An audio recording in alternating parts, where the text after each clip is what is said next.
There we go. One of the most important things I want to make sure that we definitely cover is what is a DO or a doctor of osteopathic medicine. Some folks have a good understanding of what a DO is. A lot of people don't. So I want to make sure that that's something we definitely leave you all here with today, in addition to whatever else we can share with you. Pathway to medical school, we're going to talk in very, very general terms there.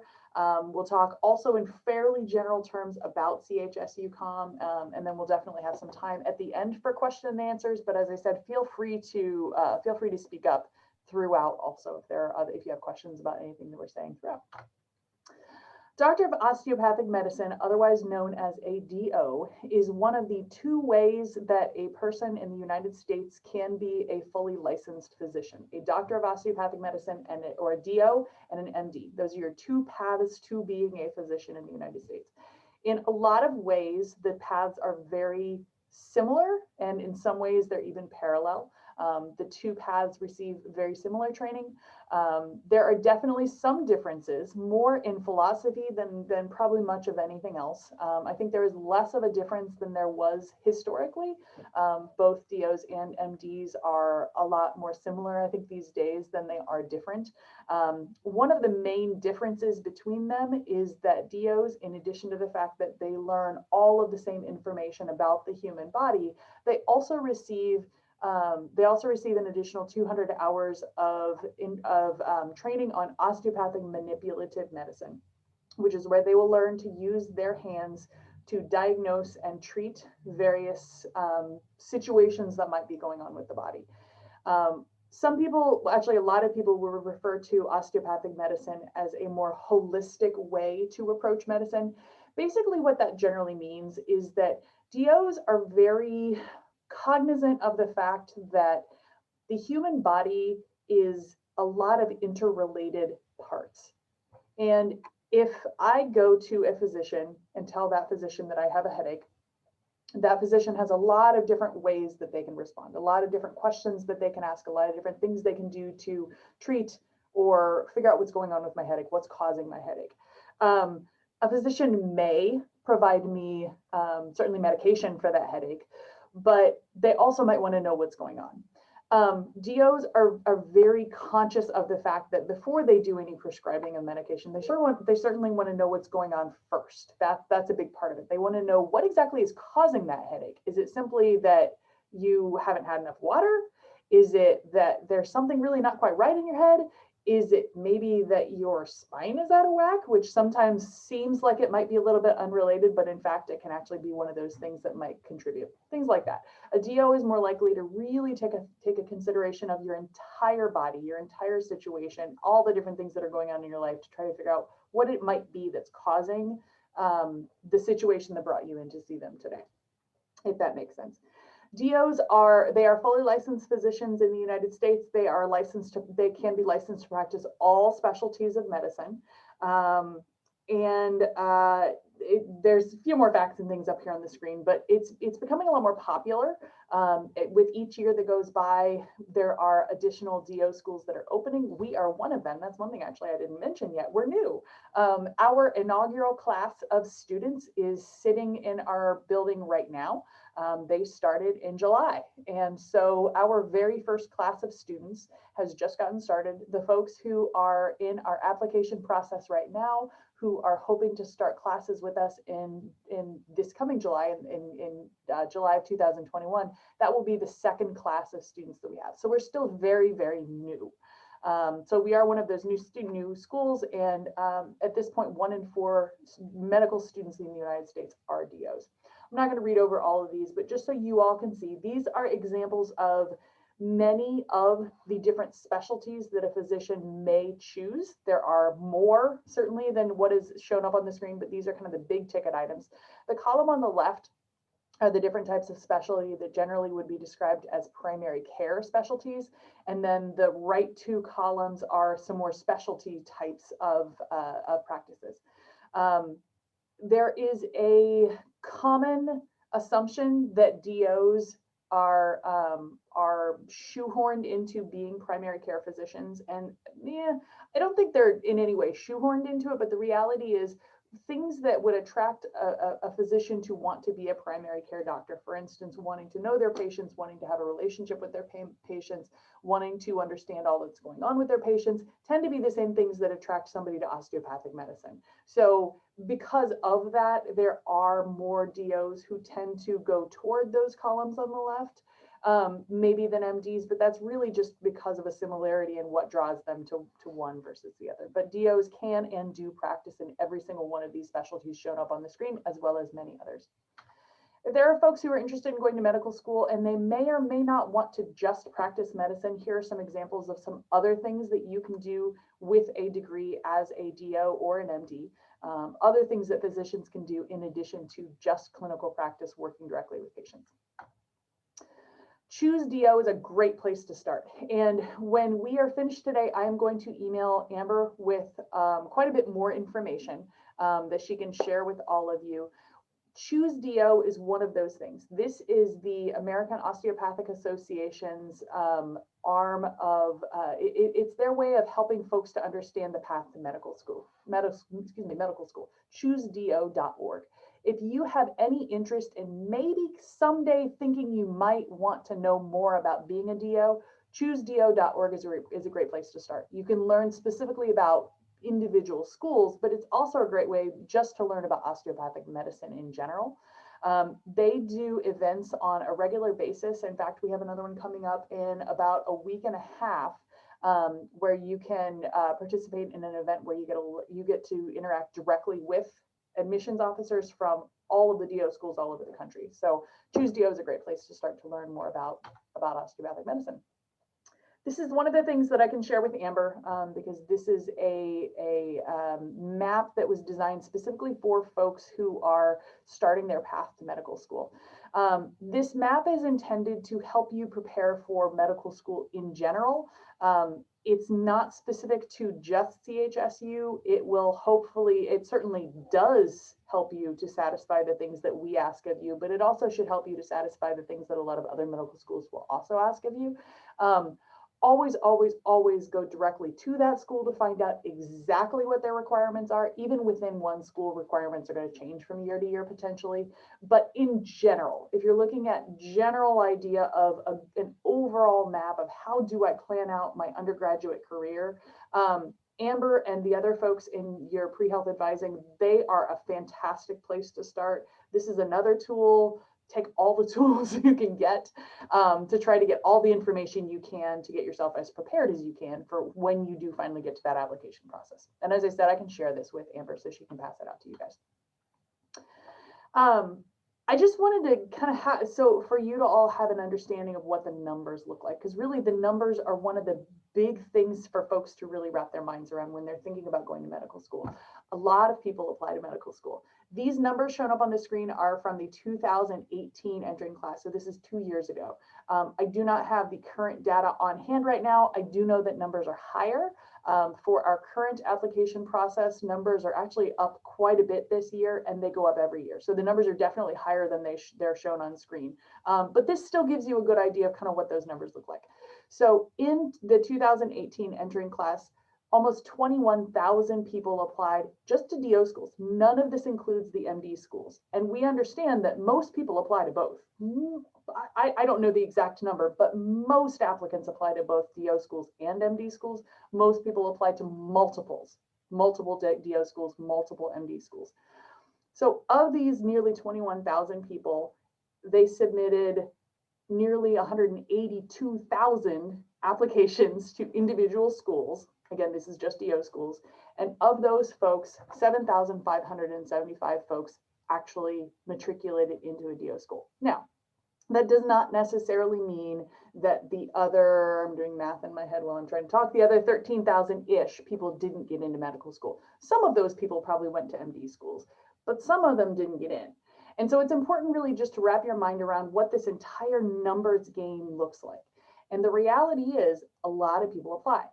And in order for you to be one of those, a lot of people who apply, for you to be one of the successful people in that big game, you need to understand the process and you need to understand what's being asked of you.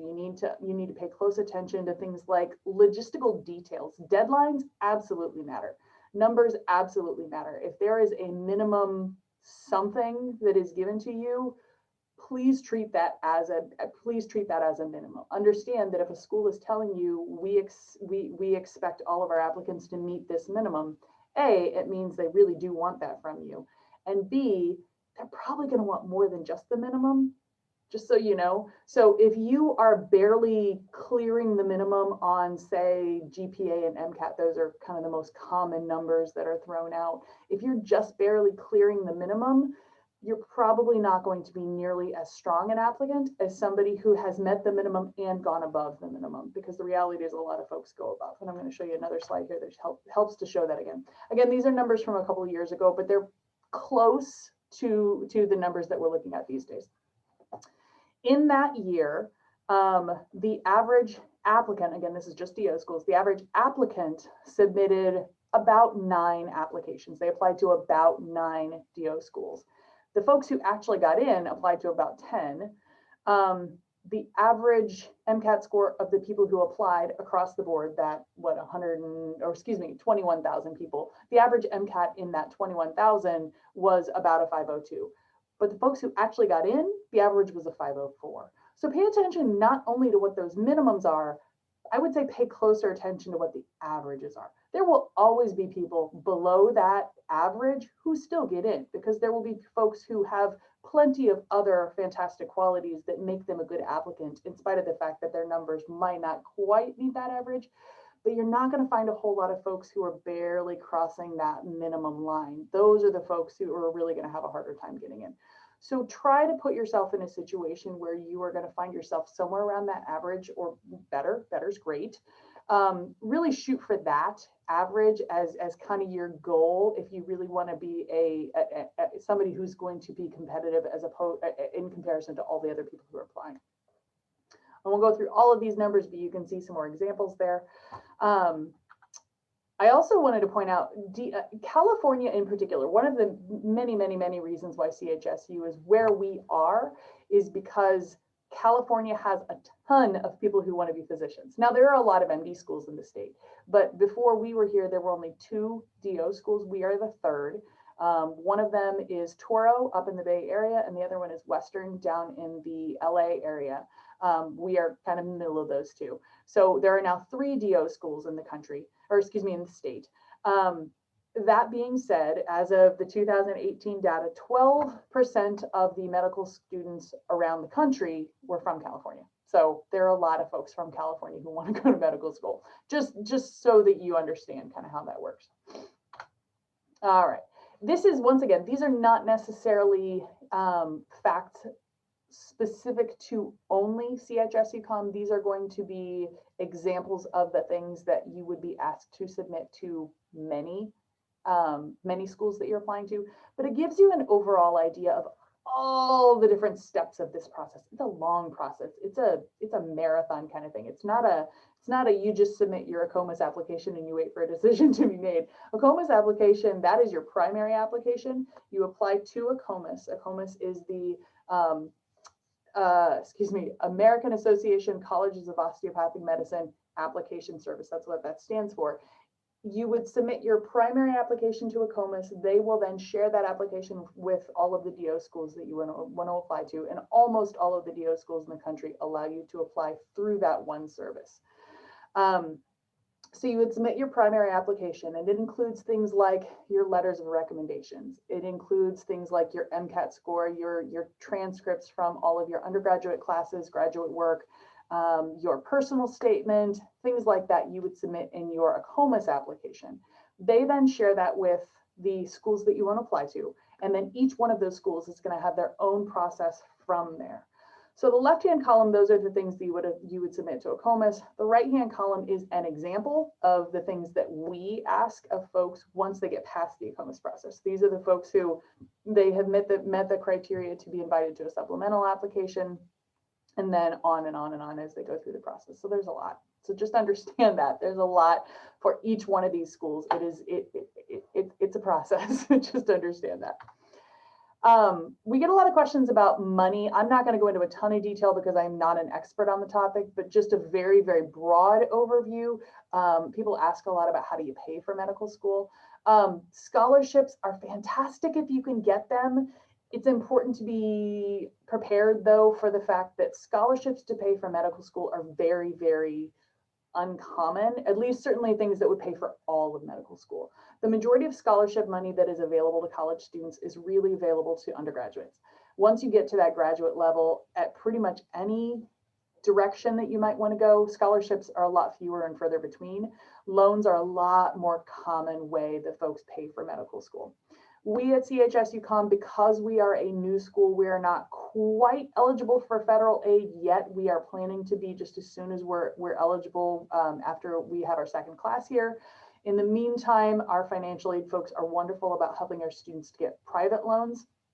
If you are interested in going to a school either a few years down the road once we have that federal loan eligibility, or if you go to another school that does have federal loan eligibility, you would be applying for those loans through the FAFSA program, just like you would probably if any of you have undergraduate loans. It's a very similar process working through that. Medical school has some interesting additional options too. There are organizations around the country, and honestly some around the world, that will work with physicians who are interested in working for that organization. For instance, Indian Health Services is one of those organizations that they may be willing to pay for a medical student's for their tuition for their medical school in exchange for that person being willing to come and work for them once they have graduated and once they are a practicing physician. There are different versions of it. Some of these organizations will pay for it up front in exchange for that commitment, such as the military scholarship programs.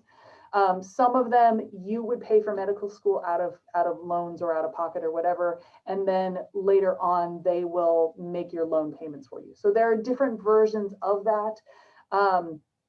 It can be a fantastic option for somebody who is genuinely interested in serving those organizations. For instance, the military. My husband is actually a military physician. This is how he went to medical school, is through an HPSP scholarship. It's an awesome situation for somebody who wants to be a military doctor. It's a very different kind of practice setting. It's not for everybody. And I would never encourage anybody to take on a commitment like that just for the money, because it's a great deal financially, but it's not worth it if you're just doing it for the money. The reality is a lot of folks pay for medical school with loans. It's just kind of the reality of the situation. There's a link here, and I can certainly send that to Amber as well, but that's a link directly to our financial aid folks if you want to ask them some more specific questions about options and all that kind of stuff. They also have a lot of scholarships and things listed on their website as well. I'm going to very, very briefly talk about CHSU-COM, partially because I want to make sure I leave time for questions, and also because we have a COM info night coming up in a little over a week. And that's a great way to get much more detailed information. Our dean is going to be there for that event. So if you really want to know more details about us in particular, I'm going to recommend that you attend that event. It'll be on November 12th at 5:00 p.m. And I will send information to Amber if any of you guys want to attend that. So that'll be a great way to get more. But I'll just very briefly go over kind of who we are and stuff. This is one of the photos of our brand new building. As I said, our students just started in July. We just moved into this building about 6-7 months ago, right before COVID. So it is a beautiful state-of-the-art building where we get to do all of our good stuff and we get to work. Before we started here, all of the top 50 cities, with the exception of Fresno, before we started, all of the other top 50 cities in the United States, Dr. Granino usually makes this point, I'm not. We were the only city within the top 50 largest cities in the United States that did not have a full 4-year medical school, is the point I'm trying to make. Now we do. And that's an important thing to understand, because Fresno is actually quite a large city. A lot of folks don't realize that. When you think of California, you think of LA and San Francisco and San Diego. Fresno is actually quite a large city. I mean, we are the 35th largest city in the United States. We did not have a full four-year medical school. And because of that, there were a lot of untapped resources in the area. And so we are, now that we're here, we're in the process of starting to tap into some of those resources, both in rotation options for our students, but more in trying to find ways for our students to get out into the community, both currently as their students, and certainly also to encourage them to become familiar with the community, so that hopefully some of them will be really excited about sticking around and maybe doing residency here in the area, maybe even wanting to settle here in the area and practice at sometime in the future. Our university as a whole, not just the College of Osteopathic Medicine, but the larger University of California Health Sciences University, our mission is very, very closely tied to the California Central Valley. We're very focused on the local area and serving our local population. And so a lot of the things that we do are really very closely tied to that mission and making sure that we do what we can to support that mission. I'm going to skip through a couple of these quickly. Just as I said, I want to kind of go over this quickly. One of the cool things about our school is that because we do not have other full four-year medical schools in the area to compete with, we have plenty of rotation spots. So we have the luxury of having plenty of rotation spots for our students so that they do not need to move in the third or fourth year. It's common, especially in DO schools, it's common for folks, once they get to the third or fourth year rotations, they might have to move to another part of the country in order to have enough space. We're not going to make our students do that. Thankfully, we have enough right here locally. Our curriculum is mainly provided through team-based learning. This is done for a lot of different reasons, but one of the main reasons is because we understand that our students are going to need to be very adept at working with other people. That's the way medicine is practiced. That is the way patients are served, is through teams of people who are working together and pooling their resources and pooling their ideas and their thoughts and their experiences to make sure that our students that their patients are getting the best care. That's one of the many reasons why we teach our students that way from the very beginning. It's also a great way to keep them more engaged throughout their learning, for them to get a deeper understanding of the information that they're learning. We require medical Spanish for all of our students, regardless of whether they are native Spanish speakers or whether they've never spoken a word of Spanish in their life. It's not intended to make them fluent in the language, but it is a great way to start helping them to communicate with their patients. The Fresno area, the Central California Central Valley, is more than 50% Hispanic, and a large number of folks within that population are Spanish speakers, some of them native, some of them not. And so if our students learn at least a basic medical Spanish, then it's just one more way to make them more able to communicate directly with their patients. We have a really cool early service learning opportunity. As I mentioned, we really like to get our students out in the community early. And that's an exciting part of it, is that we have our students are out in local clinics and offices right when they're first semester, and they will be working with those offices throughout the first 3 years that they're here on a long-term service learning opportunity. And technology. Technology is another thing that makes us really unique. We actually don't have cadavers here. Instead of having cadavers, our students learn anatomy through a program with the Microsoft HoloLens, which is very exciting and very cool.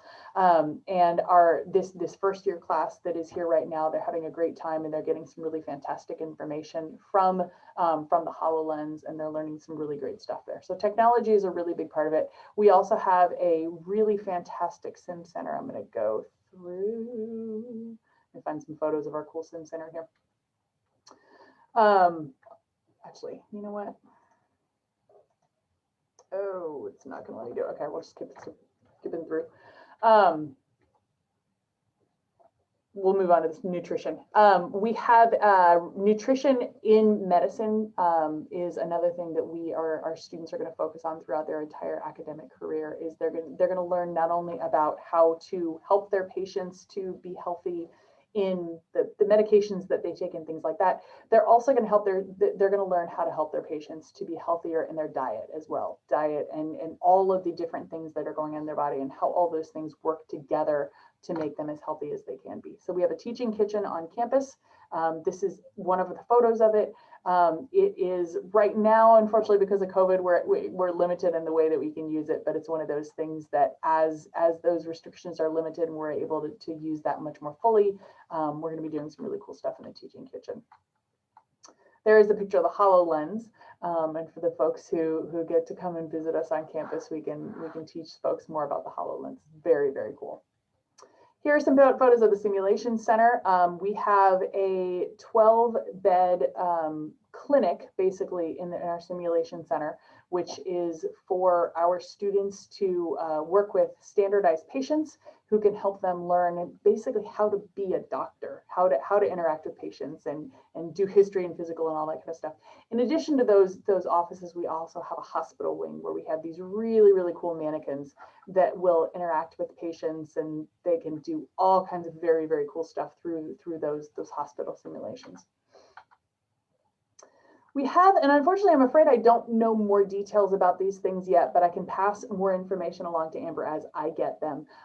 We have some faculty who have done a lot of really great stuff with local students, both in preparing for the MCAT as well as preparing for medical school in general. And they have been offering, these are some examples of some of the activities that they have done for local folks in the past. And I believe there is a plan for them to do more of this stuff in the future. So good stuff to get folks more ready for medical school. Most of this already talked about. I'm not going to go through a ton of detail here, but this is just an overview of what our admissions process here at CHSU-COM looks like. As I explained earlier, it starts out with that ACOMAS application, supplemental application. Once folks submit their supplemental application, we will then decide the folks we're most excited to meet, and those folks will be invited for an interview. And then from that interview, then we'll make some offers. So that's a very quick kind of overview of our admissions process, but I'm happy to go into more detail if there are folks who want to know more. These are our minimum criteria for this year. They do change from time to time, and they are not going to be the same from one school to the next. So always make sure that you go directly to the schools that you want to apply to. But just so you all can see it up on the screen, these are the minimum requirements that we have. When we say overall GPA, we are referring to all college classes that you've taken. If you have taken post-bac classes or a graduate degree or whatever that might be, all of those courses are rolled into one. We want an overall GPA of 3.0. Our minimum MCAT score is a 498. Just so that you all know, here I'm going to scroll forward a little bit here and I'll come back.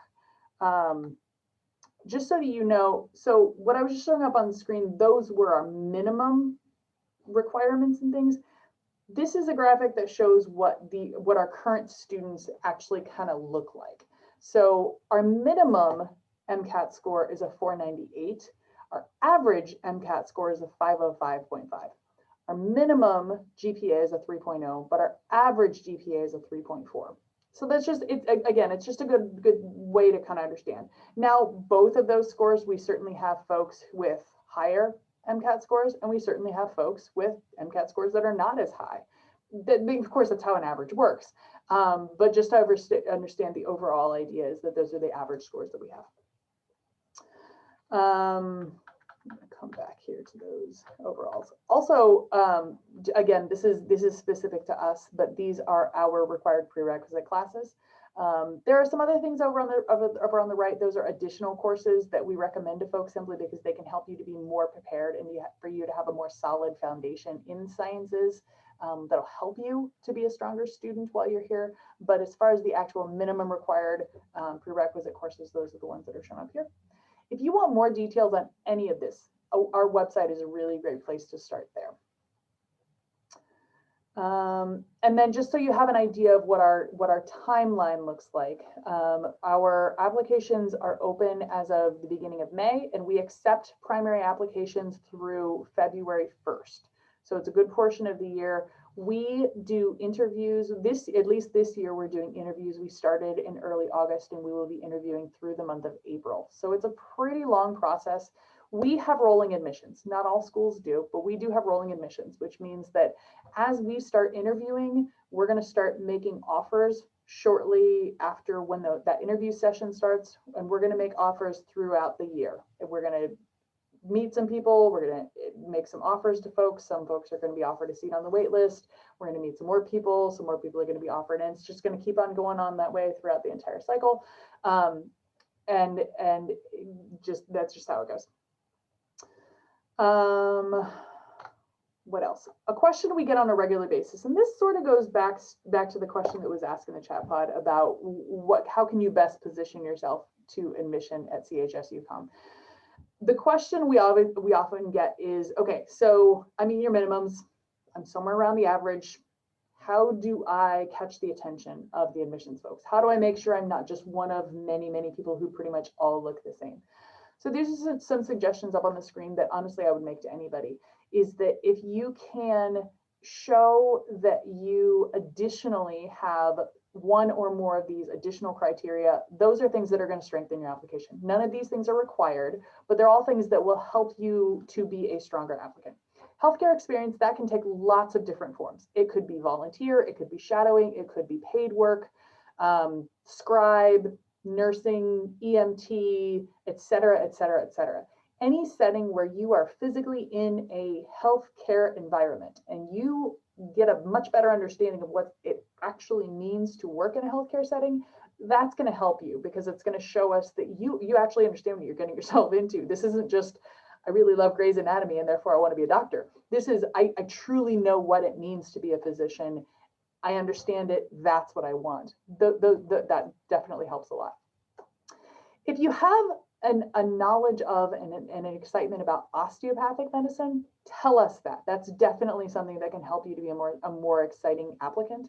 Not everybody has been exposed to osteopathic medicine, and we understand that. We never hold that against somebody. If you simply didn't know about osteopathic medicine, maybe until you attended this session today, or until you started applying to medical schools and you realized that there are these two different options and then you started looking into it, that's actually pretty common, and that's fine. We never hold that against anybody. But once you learn about osteopathic medicine, if you're excited about it, and if you are applying to osteopathic schools because you want to be a DO, make sure that we know that. Because there will always be folks who apply to both just so that they're increasing their chances that they'll get in somewhere. And we understand that. People do that, and that's pretty common. But there's a big difference between somebody who just wants to get in somewhere, they don't really care where, and they don't really have any connection to any one school, versus somebody who really wants to be a DO. Our admissions committee are going to get a lot more excited about somebody who really wants to be a DO, because we are a DO school. We're training osteopathic physicians, and we want folks who genuinely want to be DOs. Service to the community again can take lots of different forms. Whatever you are excited about, whatever kind of volunteer opportunities have been involved in your life, please tell us about those. Service to the community in whatever form is valuable, and we want to know what it is that you've done. Research and scholarly activity, sort of the same thing. We don't have any specific type of research, anything. For one thing, none of it is required. There's no specific type that we're looking for, but if you have been involved in some way in contributing to the knowledge of the sciences or healthcare or something, if you have been involved in some type of scholarly activity, we'd love to know about it. Again, it's not required, but it's something that could help to strengthen your application. Some questions that we get regularly up on screen, questions about, especially the questions at the bottom are some things I would specifically point out. If you, as I mentioned earlier, the minimum criteria, I really recommend that folks shoot for positioning themselves above the minimum criteria. For one thing, if you genuinely don't meet the minimum, I can't speak for every school. There may be some schools that set a minimum and they may or may not give some leeway around that. I'm afraid we don't. For instance, our minimum MCAT, our minimum GPA, those are hard stops. If you apply without having those things, I'm afraid you genuinely won't make it past that first point. mostly because those are set at a level where if an applicant has met those basic criteria, it tells us that they are more likely to be able to make it through medical school successfully. Now, there's more to it than just that. It's not just the 3.0 GPA and the 498 MCAT. Also, the subsections on the MCAT are also a part of it. There are additional things. For instance, the MCAT has to be within 3 years. The prerequisite courses have to be within 10 years. There are things like that that really are because if you got your degree 15 years ago, that's great that that information is in your head, but it's likely to be not fresh enough in your brain for it to really translate into you being prepared for medical school, if that makes sense. So certainly if you're looking for more detailed information about the application requirements, check out the website and they can give you a little bit more information. And finally, make sure that you just pay attention to the details, follow the directions of the application process. You'd be amazed at how many people don't make it through the application process because they didn't respond to an email, or they missed a deadline, or they just didn't read the instructions. And that is a very silly reason to not get into medical school. So pay really close attention to those details. We are at about 8 minutes to 4, and I definitely want to leave time for questions. So I'm going to stop talking and open it up to whatever kind of questions you all have. As I said, there's plenty of stuff that I will share with Amber as well. You all can either chat in the chat pod or you can unmute yourself and speak up.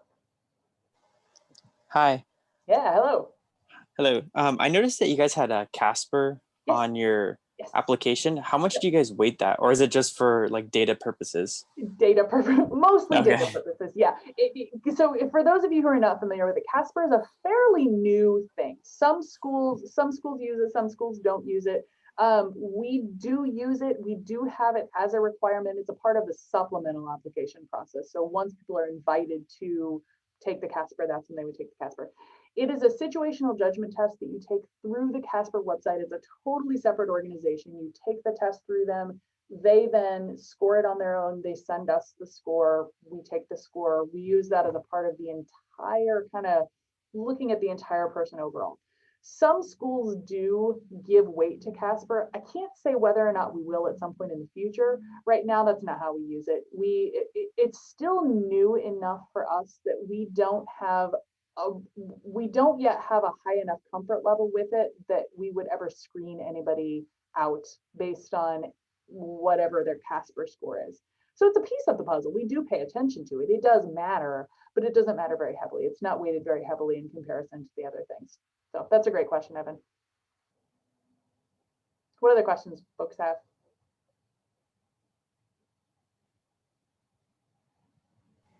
I have one more if no one else is gonna. If no one else. Sure, do you guys do pass fail, or how is your guys' grading system? You mean for our students once they're here? Yeah. Most of the courses are graded. I believe the only exception to that actually is medical Spanish.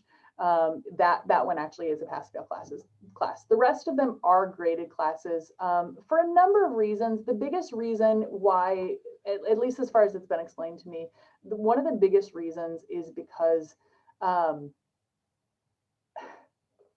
trying to think how to explain this. Dr. Ely, are you on the call? You might be able to give a little bit. Yes, I am on the call. Would you like to speak about that?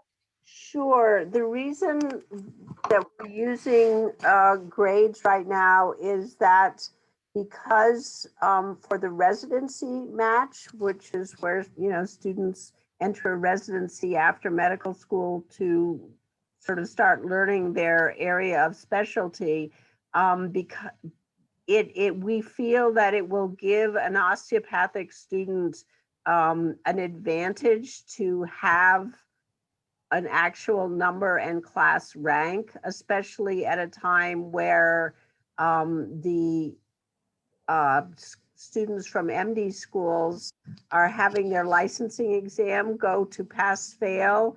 It makes it much harder to distinguish between those students, and There's a little bit less familiarity with students coming out of osteopathic schools at this point, although that is diminishing every year. We just feel that it's going to give a student a bit of an edge as far as being evaluated for residency. Does that help? Yeah, that helps a lot. Thank you so much.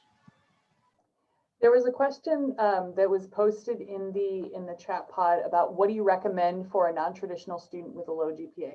It's important to point out that we don't actually recommend, and I say that very clearly only because with us being the admissions office, we're pretty limited in the actual advice that we can give to you guys. So just making that clear.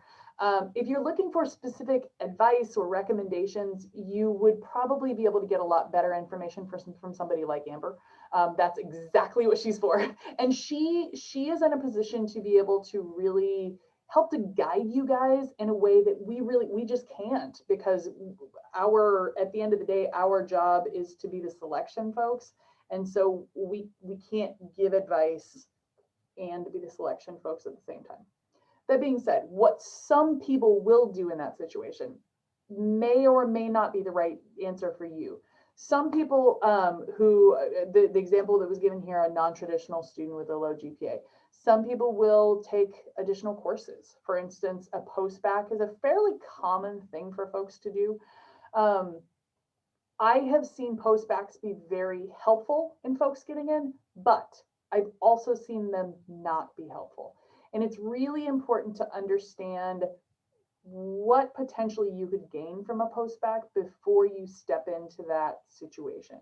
For instance, depending on exactly what the GPA is, it's important to do math and figure out, okay, so let's say I'm just throwing out random numbers. Let's say I have 150 credits from my undergraduate career.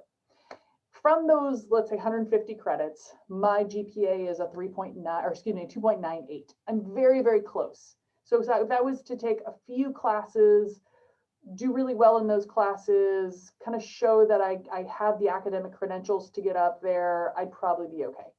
Some people will see it that way, and maybe it wouldn't take a ton of extra, at least credits wise, it wouldn't take a ton of extra credits to be able to take you over that 3.0. Remember what I said earlier about just meeting the minimum though? Unfortunately, not everybody's necessarily going to be able to help. For instance, as I said, let's say that random 150 credits as an undergrad.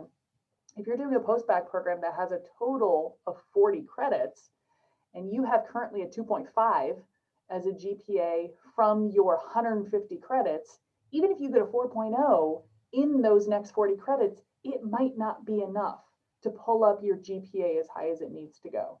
Those are numbers that you kind of need to figure out on your own, and Amber can be really helpful for you guys in figuring that out. But I really encourage you to figure out ahead of time just how helpful it might be before you even start to go down that path. Because unfortunately, we have seen folks jump into a post-bac because they're sure that it's going to fix everything, and it doesn't always fix everything. So just understand potentially what could be gained before you make the commitment and spend all the money and all that kind of good stuff from it. Hopefully that helps. Oh, great, Amber. See, Amber is very helpful. She's had this question before. So yes, if you have questions about any kind of recommendations, guidance, advice, that's what she's for. Please, please, please utilize her. She's a fantastic resource for you guys. What other questions do folks have?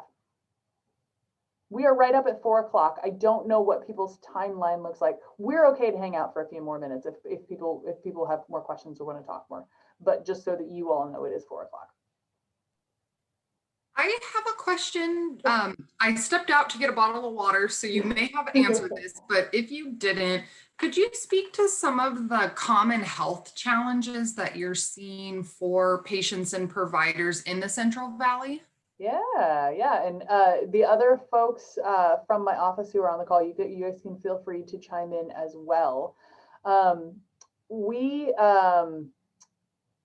Unfortunately, this isn't a question I answer very often, so my brain is going a little bit blank.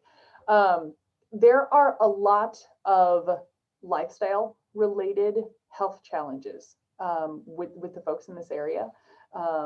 Diabetes is one of them, heart disease is one of them. Those are unfortunately very common one of the biggest challenges that our folks in this local area have is access to care. We do not have anywhere close to enough physicians in this area. And from what I understand, it sounds like the Inland Empire struggles with some of the same challenges in your area as well. That's a really big place to start, is that even when folks do find that they have health challenges, whether they be lifestyle related or chronic or whatever the situation might be, getting access to care is a really big part of it as well. Those are the first couple of things that pop into my mind. I know there's a lot more to it. It's not a question I'm used to answering. Dr. Ely, Mr. Kumar, do you guys have other thoughts? Sure, yeah. So some of the more common health problems that we see here are definitely more of the chronic illnesses. Mhm. So we see coronary heart disease, we see obesity, we see diabetes. And because of the air quality in the region, we do see an incidence and prevalence of asthma. So we do see a lot of that. We see allergies most of the time. But for the most part, I want to say from my experiences working in healthcare, we have seen diabetes, obesity, and coronary heart disease. Dr. Ely, do you have anything else to add to that? I think the two of you did great with that question. With regards to how Zia mentioned access, something that we face in the Inland Empire, inland Southern California, definitely access is one of them. High rates of chronic illnesses or lifestyle management, as you mentioned, is another. And we also experience language barriers quite frequently, which you require medical Spanish. So perhaps that is also a shared experience. And then we also experience like high rates of homelessness and mental health, substance abuse, particularly in our primary care ventures like ER, urgent care. Would those be similar types of challenges that the Central Valley is also seeing? I think so. Additionally, one of the unique things, and I don't know if this is something that's shared so much with your area, but it's definitely very common here, is we are such a hugely agricultural area. We have a large number of folks who agricultural workers who, for a variety of different reasons, really just don't have access to even the very basics of healthcare or taking care of themselves in so very many different ways. That's actually one of the main reasons why we're here, is that the folks who created this university are a farming family, and they created this university specifically so that the folks who work for them could have a place to send their kids to school, to learn to be physicians, to take care of folks in our area. So the farming communities and migrant farm workers and a lot of the additional just crazy life challenges that come with the folks in that population, that's a really, really big part of our area as well. Thank you. I asked that as a self-serving question because that does speak to, the mission and the values of so many of my student populations. As you know, it does mirror the UCR School of Medicine's mission.